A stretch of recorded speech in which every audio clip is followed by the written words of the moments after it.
Hi everyone, welcome to our webinar today. The topic for this webinar is using Weatherization Assistance Program or WAP funds for low-income solar.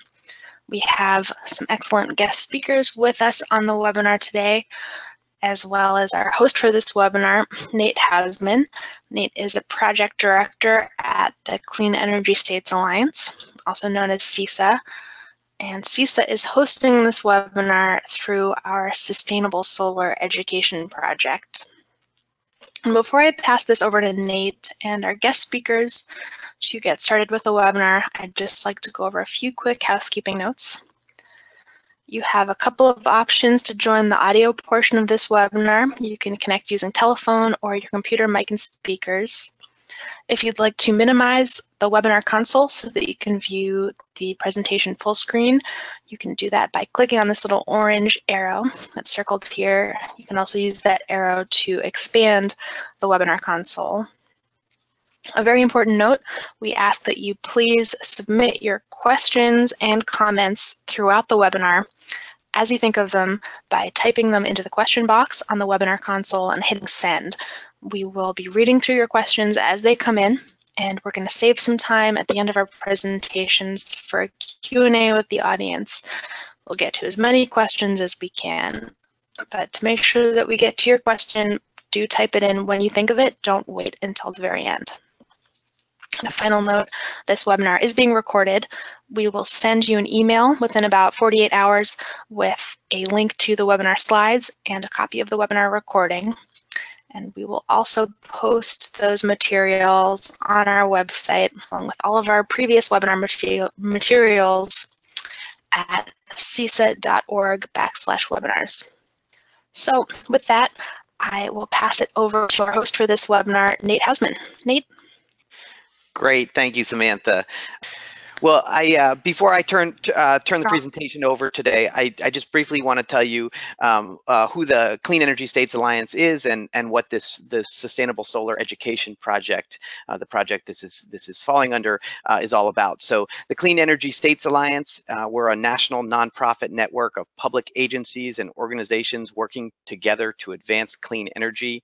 CESA is made up of mostly state agencies, and you can see our membership on this slide. And the Sustainable Solar Education Project, it's a CESA-run project to help state and municipal officials ensure that distributed solar remains consumer-friendly and benefits low and moderate income households. It's funded through the U.S. Department of Energy Solar Energy's Technology Office. Next. Yeah, and through the project, we offer a variety of resources.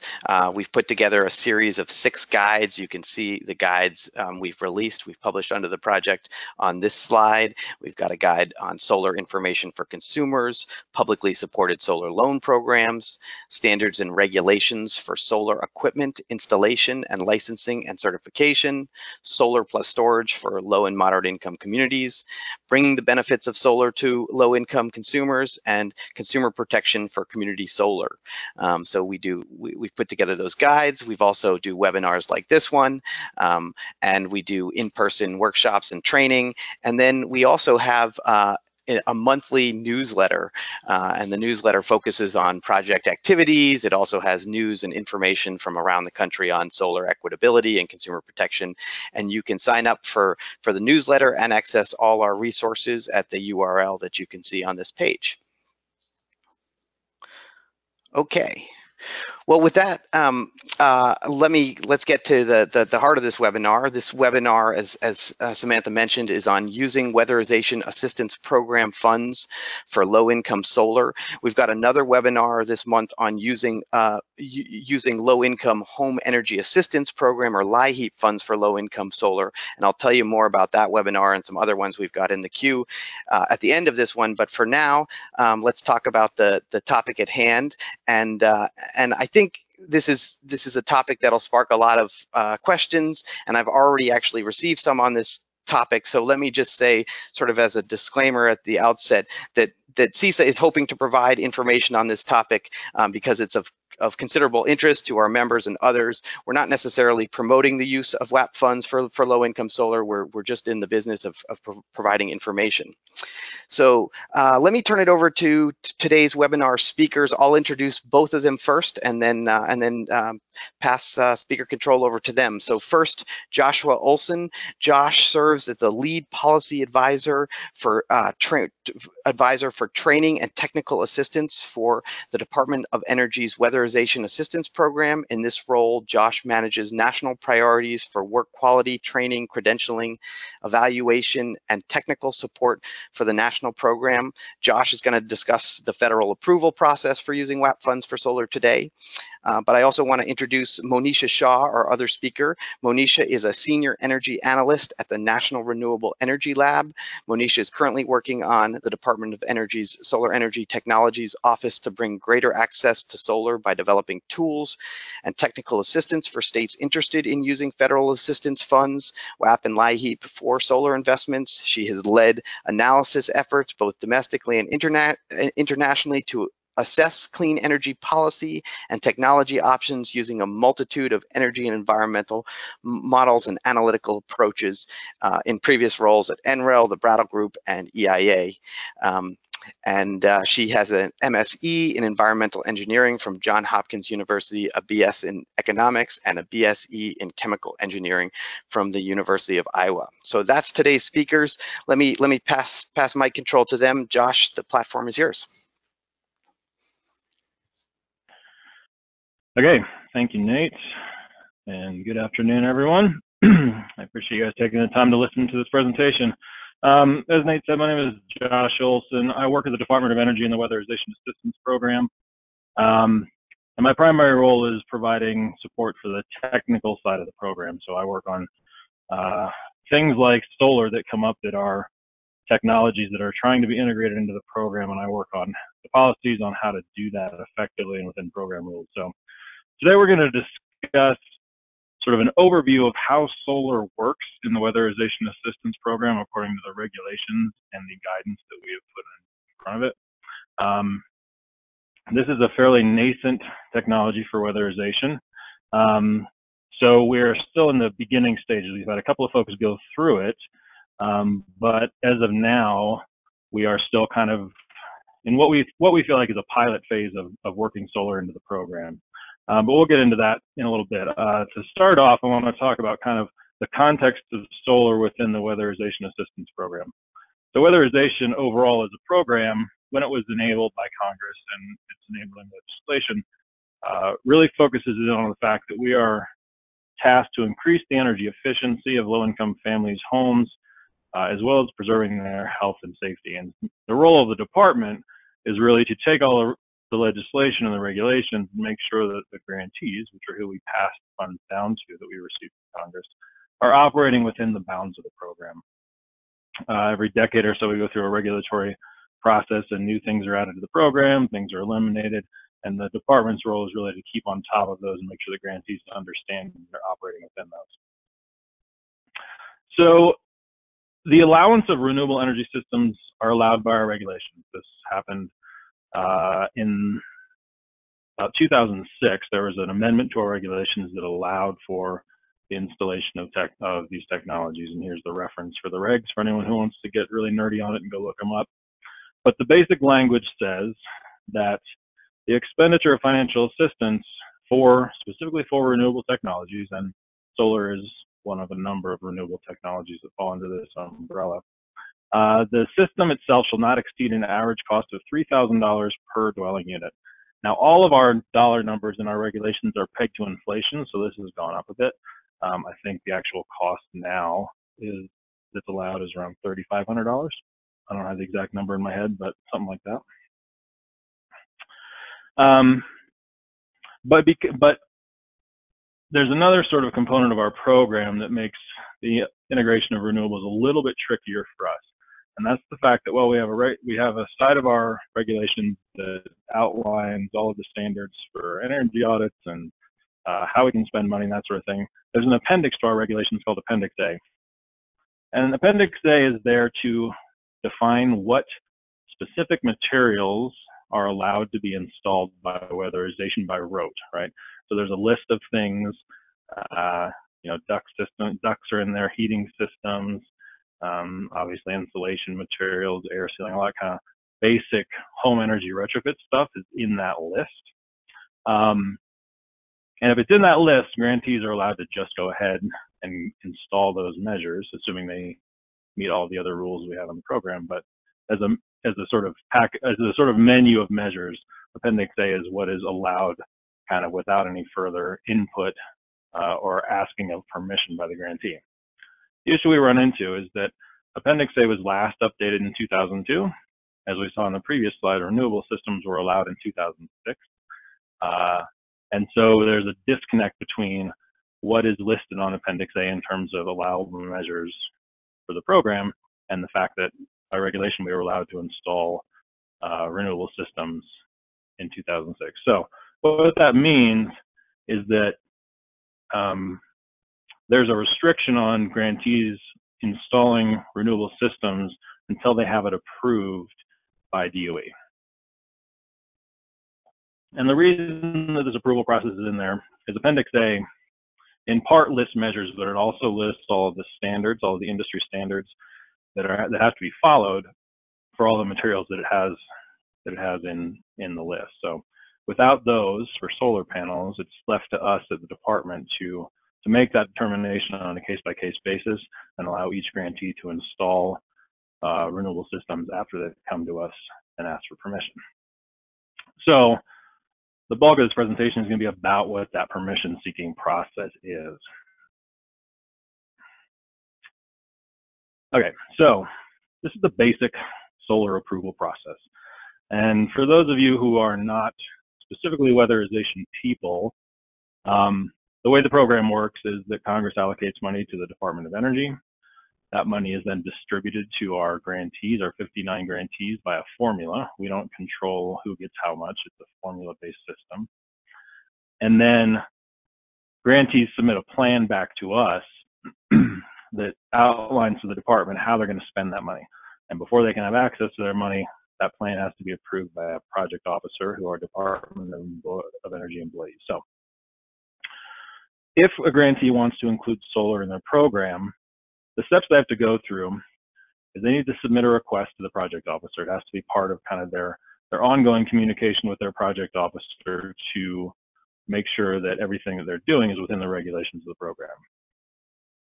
And for all measures that are not listed on Appendix A that we approve in the program, we have to follow kind of a basic process, which says that there is some realistic world in which that material can be worked into the rest of the rules of the program.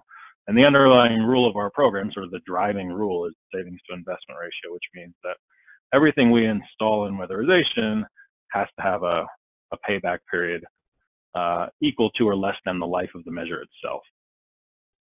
So when we're looking at, well, is it realistic for a certain grantee to install a solar system with WAP dollars? The primary question we're looking at, well, is there some world in which that would be cost effective to do? And so the way we do that is that we need it to be fit into an overall work scope for the weatherization program. So in weatherization, we go and we audit a house with a computerized modeling system or a priority list. And then we have a list of measures that are eligible for installation in descending order of their SIR. So you always install the measure with the highest SIR first and work your way down. And when you come in for solar approval, you have to fit the solar system into that list. So it has to have an SIR of greater than 1, and it has to sort of sit in that list somewhere that shows that you would install it sort of in a general course of weatherization work, and it would make sense financially.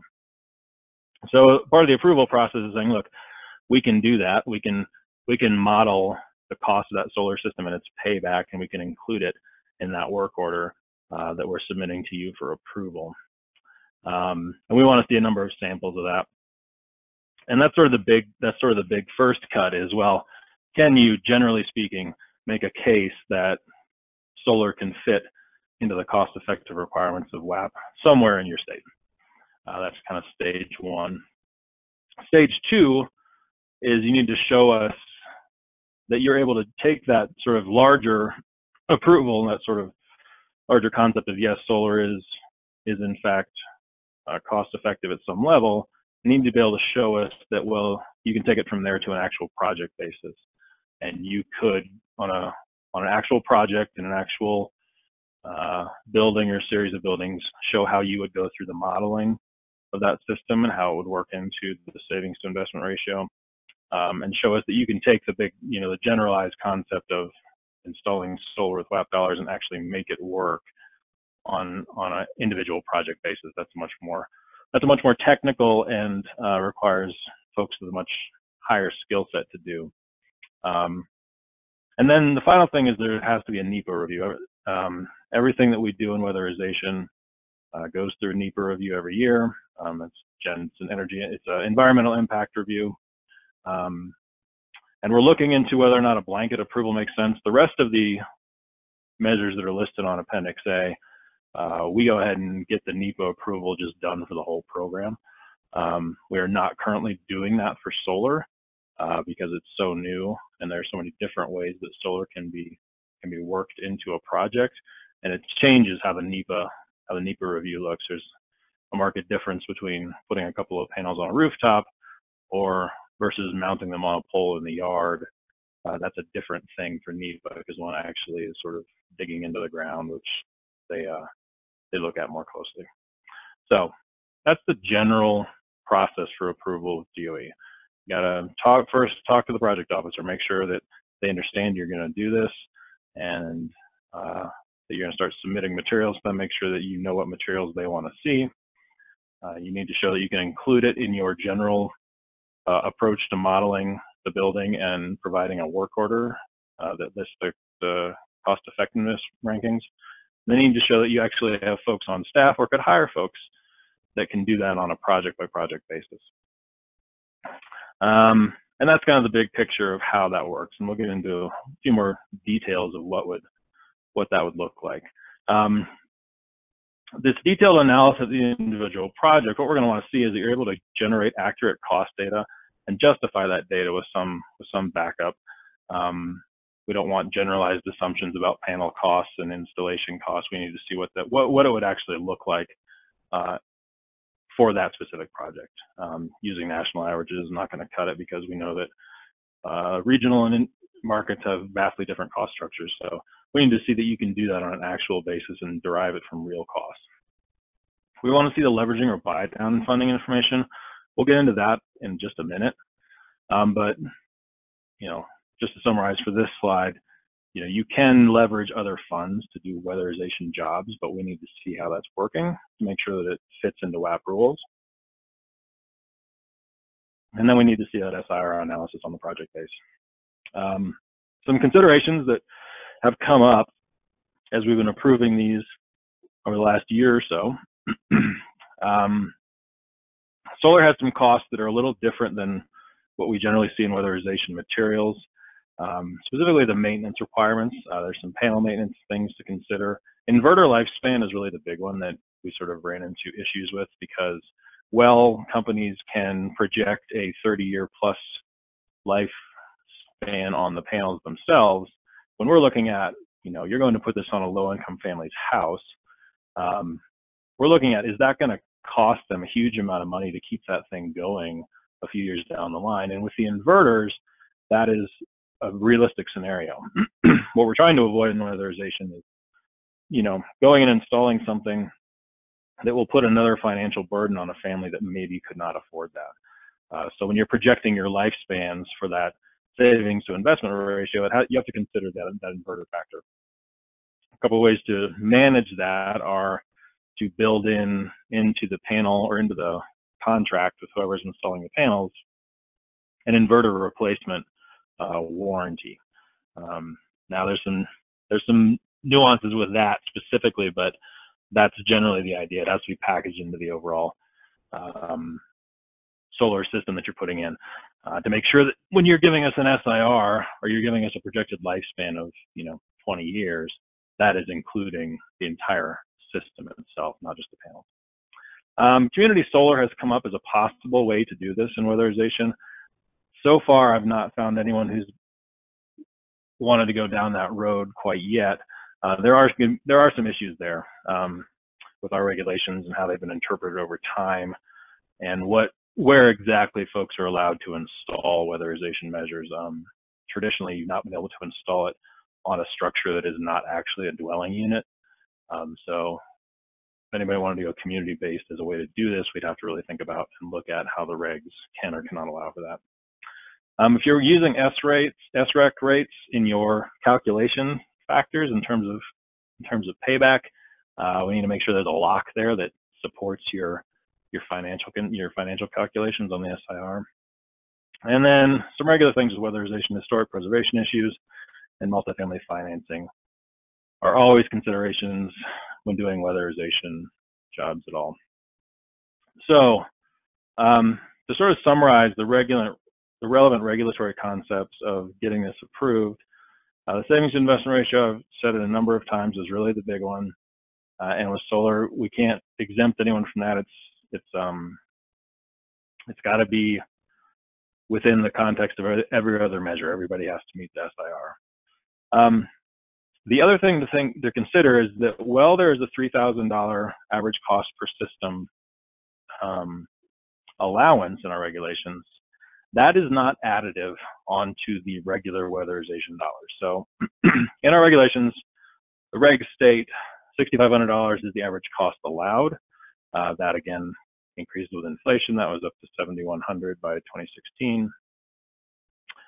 But that $6,500 or $7,100 has to include whatever you're paying for the renewable energy system. So, if you're going to pay the full $3,000 for the solar part of the system, then you only have $4,000 or so left to work with for the rest of your weatherization measures. So that's something to consider. And it is worth noting this is an average. So that $6,500 or $7,100 is an average across all jobs completed within a territory or within an agency's service area. So, if you have system costs that go above $3,000, as long as you can bring the average down to $3,000, you're okay. But those average numbers have to be pretty stable over time. So I kind of went through this. If you think about it, if you have a $7,100 cost limit and you can spend $3,500 on solar per dwelling unit, and you get an SIR greater than 1, additional funding is probably going to be needed. There's very few solar systems that can be bought for $3,500. So then you have to start thinking about, well, what happens when you're combining WAP dollars with other funds? What are the restrictions or rules on that? And we call additional fundings leverage funds. So when we have a weatherization job in which other money besides WAP is coming in to pay for some stuff, we call that leverage funding.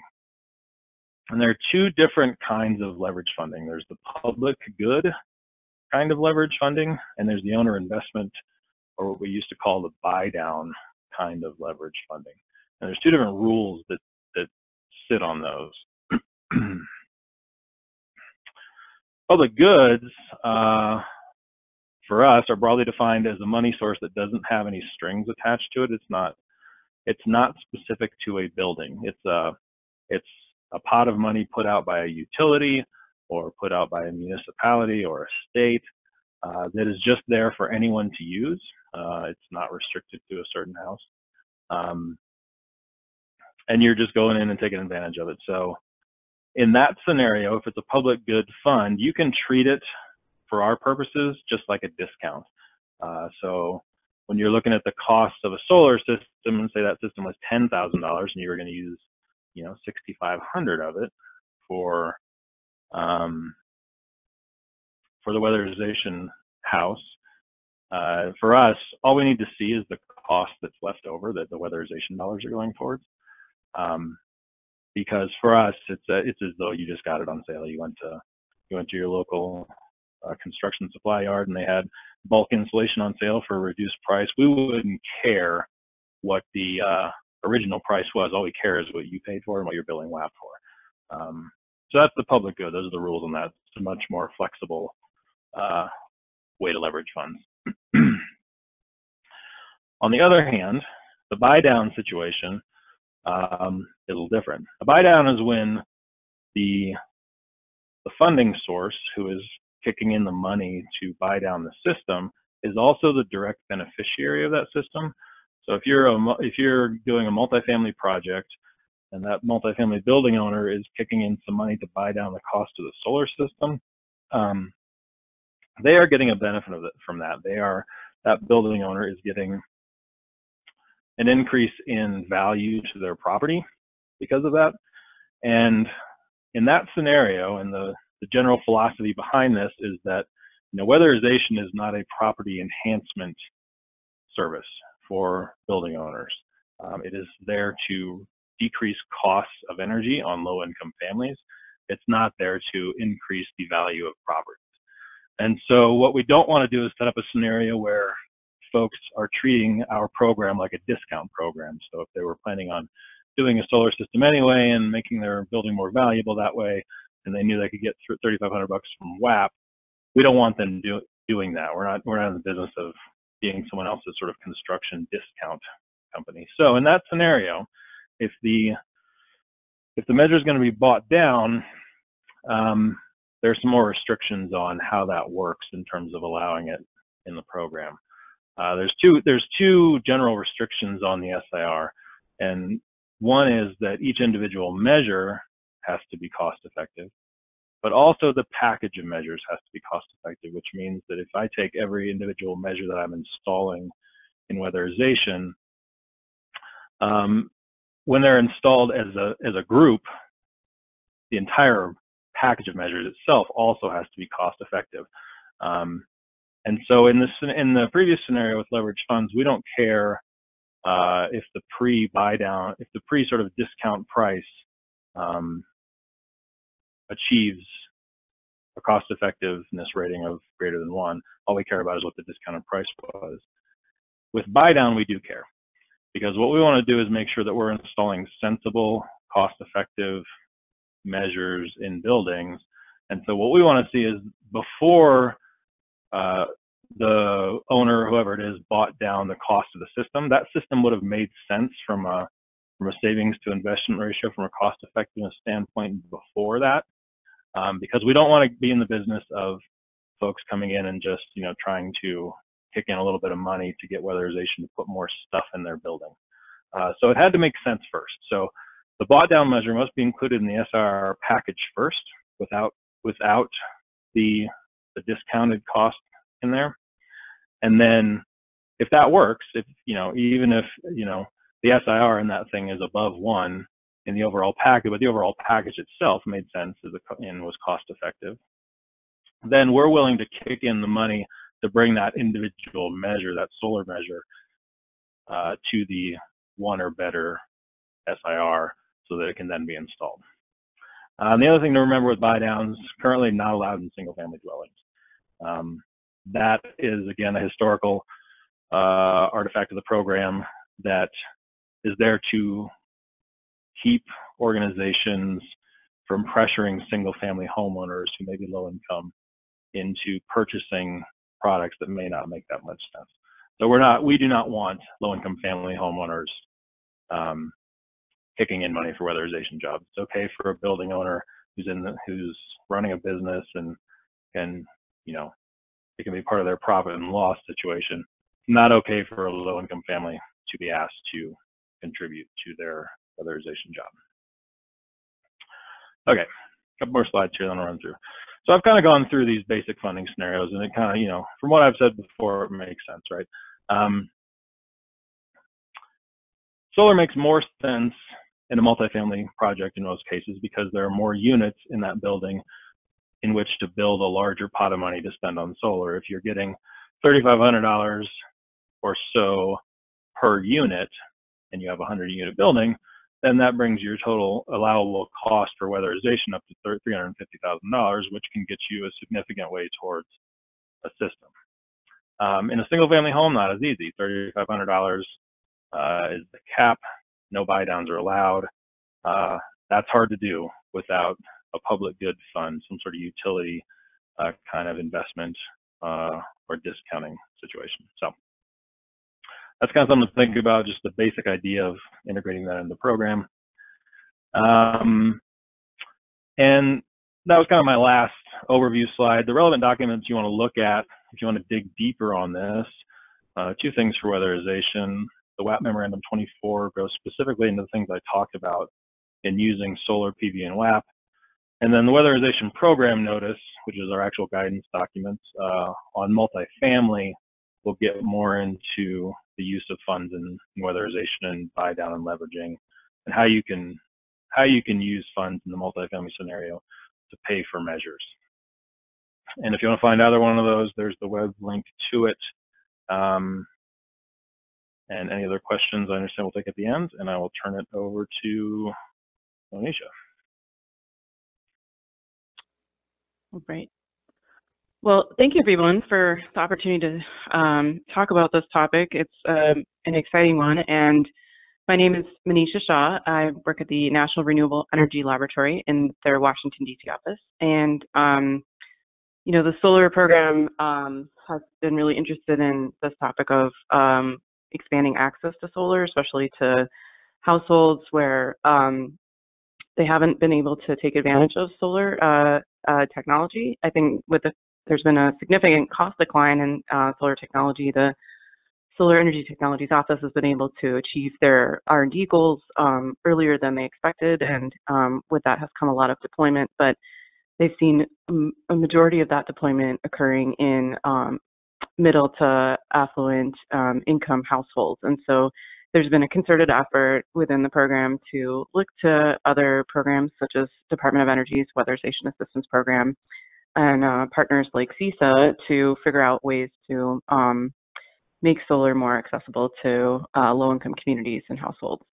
So on that note, you know, we did get in touch with the Weatherization Assistance Program last year and started collaborating with Josh and his team to figure out, you know, what we could do with our solar analysis tools and capabilities and data to help, you know, unlock solar for folks in the weatherization community, and just, you know, provide information and tools and analysis that could be helpful on that end. So, you know, as Josh mentioned, one of the key pieces of information that's needed to demonstrate the cost effectiveness of solar technologies in the weatherization context is the savings to investment ratio.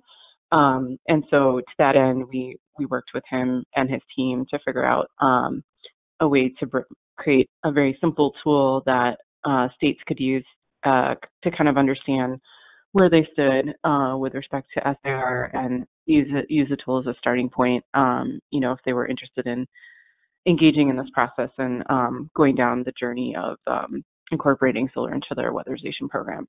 So I wanted to share with you some information about that simple spreadsheet tool, some background on SIR, and then, you know, be able to answer any questions that you guys have about it. So let me click on this. So I think Josh already covered a lot of these specifics, you know, about the WAP approval process for solar. So I'm not going to spend that much time on it, but, you know, just as a recap, you know, that they published a memo last January, which lays out the two-stage process for getting approval. In this tool that that we've developed is probably it's best suited for the first stage of the process, where you're trying to demonstrate that the solar technology is cost effective and could be added to the list of technologies that your state's able to use in your weatherization programs.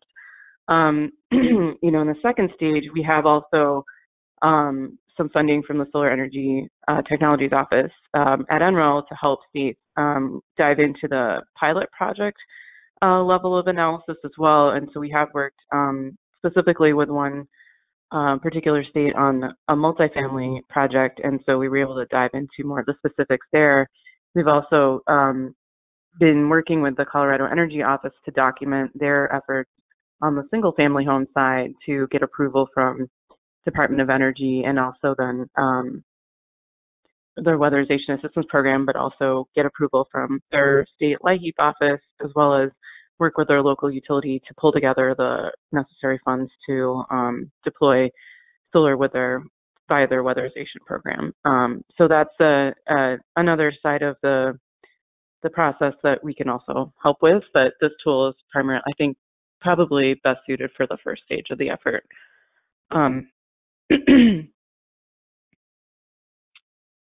Oops. So what is the savings to investment ratio? This was one of the first steps that we took, was to kind of understand what this metric was and to break it down into its different components. And, you know, in the solar industry and electric sector more broadly, we use the levelized cost of energy as our primary indicator of cost effectiveness for renewable energy technologies. So there's a lot of similar elements with the savings to investment ratio. So we were able to really leverage our best-in-class data and analysis tools on levelized cost of energy to help design and calculate SIR for solar. So the savings to investment ratio is pretty straightforward. It's just a ratio with a numerator and denominator, and the numerator is focused on calculating the lifetime present value of the savings that a household might receive from their electricity bill by having this, you know, capital expenditure made on their household. So it's the electricity bill savings from you know, what your solar system would produce as compared to what you would have been spending on your electricity bill for what you think you're consuming in your house. It's also the operating and maintenance costs, which Josh touched on earlier. You know, things like I think the inverter cost is included here, and warranties, as well as other types of O&M. And then any state incentives that are production-based are included in the numerator. And I'll go into a little bit more detail on all the data sources and assumptions that we used in our tool for that numerator calculation. On the denominator, it's just basically the upfront PV system investment cost, as well as any capacity-based tax credits or also state grants that are more capacity-based. So, and there's no discounting of the investment costs in the denominator. It's all in the numerator. So just to dive in a little bit further on that numerator, we looked at the average annual electricity production from a reference residential PV system, and we were able to also get, we have at NREL solar resource tools that also help us calculate what the capacity factors would be, or what you think that solar resource would translate into using that particular solar system for those states. And then we also have average state residential electricity rates from EIA that we used, and then you subtract out from the savings calculations any O&M costs, and you can also then add in any state incentives to the savings. And we, you know, looked at the lifetime present value of that entire calculation over the course of the lifetime of the project. And those are all factors that you can change in the tool to suit your needs. So here's a screenshot of what the tool looks like. It's a really simple spreadsheet tool. And it's, you know, I think fairly easy to use. And, you know, the calculations engine are kind of closed, but, you know, if folks are interested in looking under the hood, we can definitely make that available. We just tried to lock those cells so that, you know, folks that were not used to using Excel wouldn't accidentally change a calculation or assumption in the tool. But we're happy to work with folks if you've got more detailed questions. This is a screenshot of the summary tab. There's 4 tabs in the spreadsheet, and this is probably the place that most states would spend, or folks would spend their time to kind of run different scenarios or run calculations. And so as you can see, any of the gray cells are areas that you could change the standard assumptions that we've used to kind of customize it for your own particular needs. But we did want to provide default values that are either publicly available data sources or also, you know, based on NREL market data and analysis, and it's evidence-based, and we've got published reports that were used as a basis of a lot of the data sources. So it's a good starting point, I think, for folks that are just getting into solar energy analysis and really just want to get a sense for where they stand with solar technology in their state, but then also has the tool has the ability for you to customize it with your own particular data and analysis needs. So the different fields and the system details are, what you think the cost per watt are for that system. And as Josh mentioned, if you have opportunities for leveraging, that would be the place where you could change some of your assumptions to reflect that, and I'll kind of explain that later. The analysis period represents not necessarily the lifetime for the actual equipment, but more what you think the project analysis period is that you want to incorporate for that project. We include a degradation rate, which just over time, that the solar system is not going to perform as well as it would have when you first installed it. There's also other market assumptions. There's the electricity and O&M escalation rates. So that's based on EIA assumptions as well as data that we have at NREL. We also have an O&M cost, which is per kilowatt per year, and that's $20. So that does include things like inverter replacement and warranties, and that's all based on market data. And again, those could be adjusted for, and customized for individual situations. The discount rate that we include is more of a social discount rate, and I think that's the discount rate that the Weatherization Assistance Program uses for SIR calculations. So as it wouldn't include, in a levelized cost of energy calculation, you might look at the cost of capital, which is usually a lot higher. So that's a difference if you're kind of comparing that to how you would calculate levelized cost of energy. Then we have also a section that you can use to include any incentives. So one factor is the investment tax credit, and I think a lot of public entities or nonprofits would not be able to take advantage of the tax credit on their own. But if in the case of a multifamily building where the building owner is a private sector organization, or they're able to partner with an investor, then you would be able to take advantage of that tax credit. And there's probably other configurations that I'm not mentioning or thinking about here, but in ways that state governments might be able to enter into an arrangement where they could take advantage of that tax credit. But that's so we have a place to include that. There's also production-based incentives, and your state might have more production-based incentives, on a per kilowatt hour basis. We also have a category for including the years of the incentive. So the incentive might expire over 10 years, and your project analysis lifetime is 30 years, and so you may just need to clarify that. And then if there's other state incentives or other types of incentives that are more capacity-based, there's a place to include that. We have a proposed system size, which is 5 kilowatts, but again, that's customizable, and then the calculation of the total purchase price, which would go in your denominator. The last box we'll just mention is we have the capacity factors, which is kind of reflects for each of the 50 states what the solar resource is, and then with the reference solar system that we're using, what that translates into in terms of solar production for your system. And then the electricity rates are from EIA's residential electricity rate. I think it's the monthly energy review. And we've got all of those data sources in the assumptions tab. And then that's the SR calculation for a particular scenario. You could change a lot of these assumptions, and you could play around with it and then kind of see, what makes sense to get you to an SIR, which is above 1.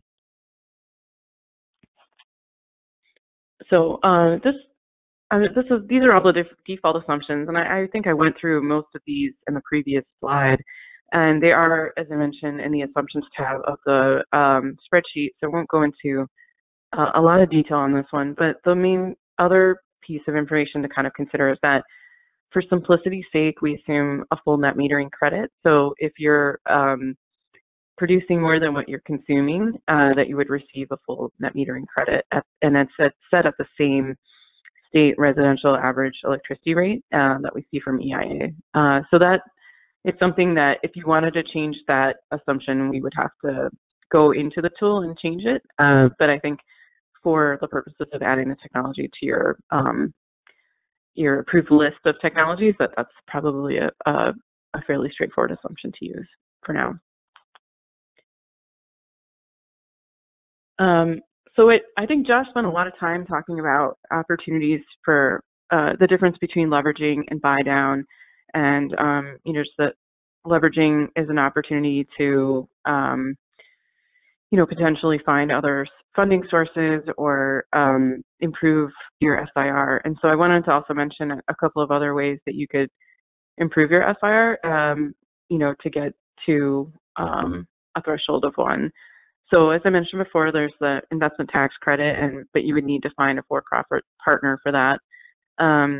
Josh talked about the leverage funds, but in the case of the Colorado Energy Office, they had worked with their local utilities to get some both capacity-based and production-based incentives, and they also had some state funds that they could put toward the project. So they were kind of took a more holistic approach and looked across at the various pools of funding that they could use to help supplement the WAP funds, as well as they also got approval from their state LAHEAP program. So that's a place where you could include the leverage funds. Another option is I think they in another case also worked with a solar developer, and because they were getting the solar panels in bulk, that they were able to get a discount for those systems. So, but that's the place where you would incorporate the different types of leverage fund opportunities. There's the other incentives we mentioned. You could also incorporate a feed-in tariff, which might be higher than a retail rate. And then, again, as you're customizing for your own particular situation, there's trade-offs between panel efficiency and cost. So you might go for a lower efficiency panel because it's less costly, and because of the needs for your households that you're looking at.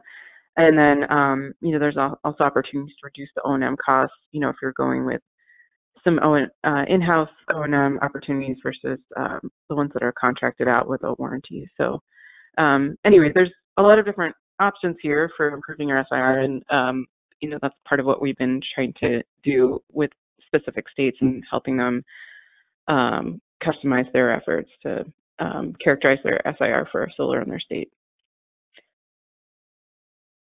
So Josh already went over the leveraging, so I'm going to skip this slide. And I'm just going to pause here for questions and turn it back to Nate and Samantha. But this is my contact information and my other colleague, Kasol.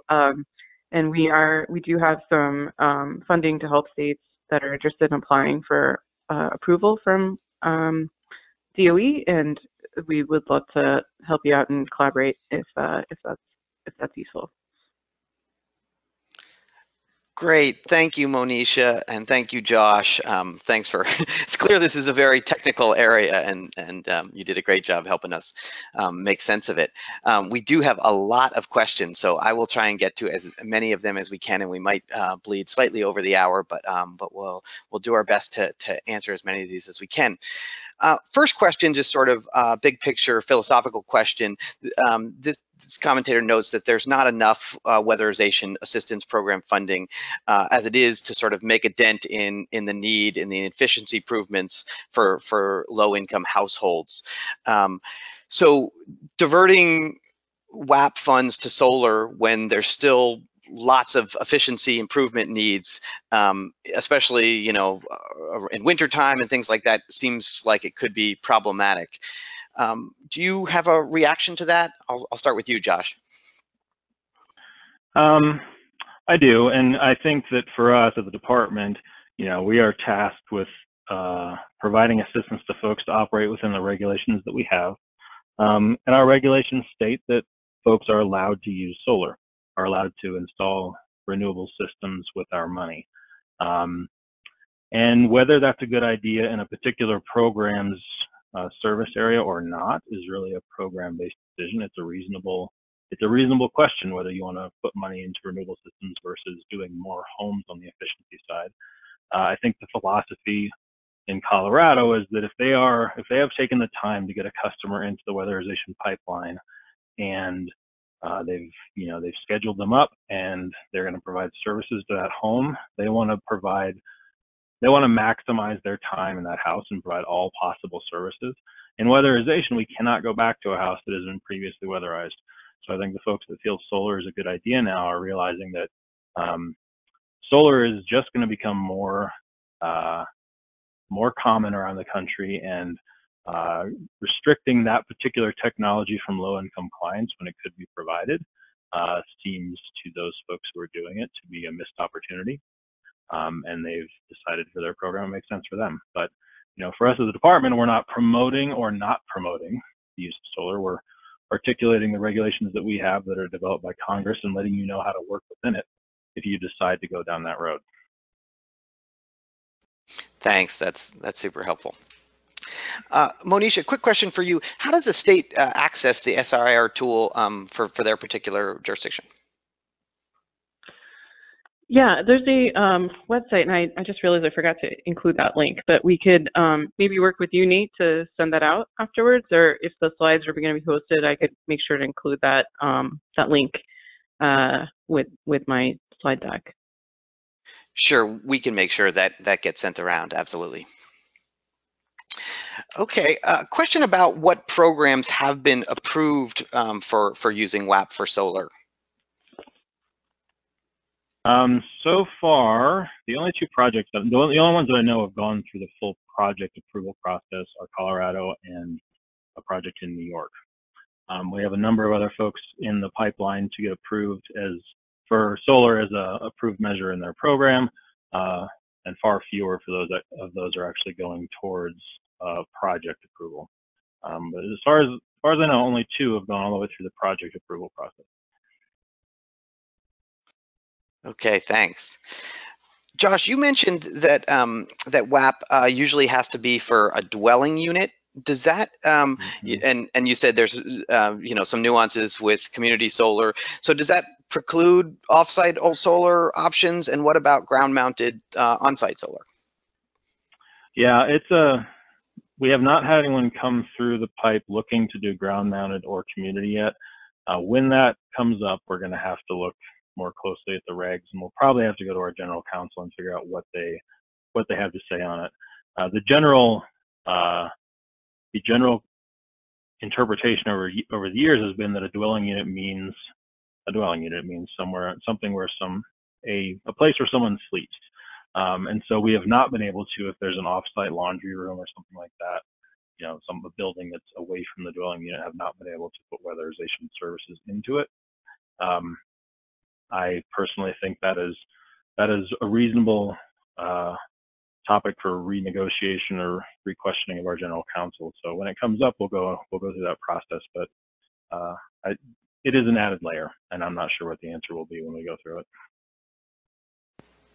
Gotcha. Thanks.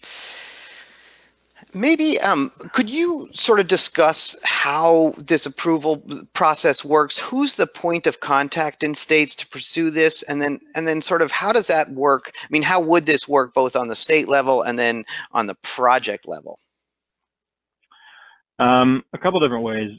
The point of contact would be the weatherization director for the state. Every state has one, and they sit in one of the state offices, sometimes Health and Human Services, sometimes the Energy Office. But that's the person who would be negotiating the approval between the state and DOE. And then depending on how your state is structured, who actually goes and pushes through the project approval can be different. In New York, we had a very advanced and active agency who wanted to get a project going, and so they worked at all the details of the project and then pushed it up through their state director to the project officer to get the final approval. In Colorado, the state director himself was really the driving force behind it, and so he did all of the work.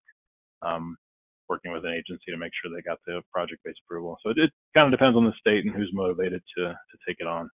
But the final approval process goes through the state WAP director to the project officer at DOE.